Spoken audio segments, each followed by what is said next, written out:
સુરતના Dindoli Navagam railway track નજીક એક રાજા નામના યુવકની હત્યા કરાયેલી લાશ મળી આવતા પોલીસ દોડતી થઈ ગઈ હતી.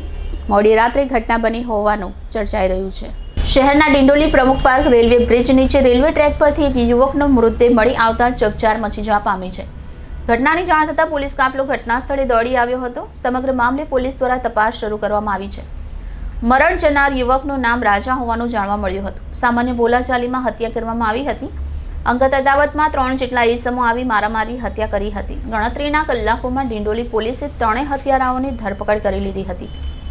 મોડી રાત્રે સુરતના ડિંડોલી વિસ્તાર નજીક આવેલા રેલવે ટ્રેક પરથી એક યુવકની લાશ મળી હતી.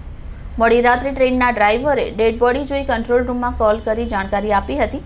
આ અંગે માહિતી મળતા જ પોલીસ ઘટના સ્થળ પર દોડી ગઈ હતી.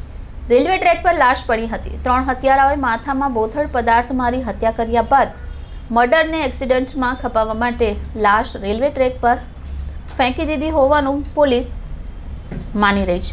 હાલ પોલીસે 3 આરોપીની ધરપકડ કરી લીધી છે. જી, તારું નામ?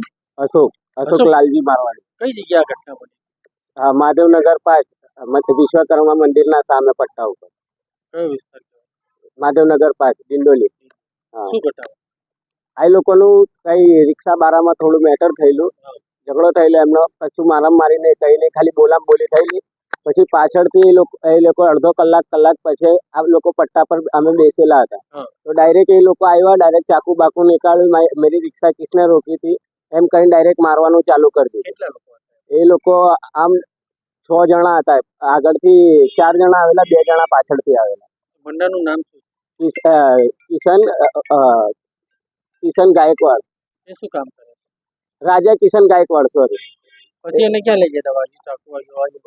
ત્યાંથી અમે ગાડી પર બેસાડીને એક્ટિવા પર ત્યાંથી મેં 3 પાર્ટી હોસ્પિટલ લઈ ગયો. 3 પાર્ટી હોસ્પિટલથી કંઈ હાથ પકડ્યો નહીં. પછી 108 આવી, પછી ડાયરેક્ટ સિવિલ ગયો.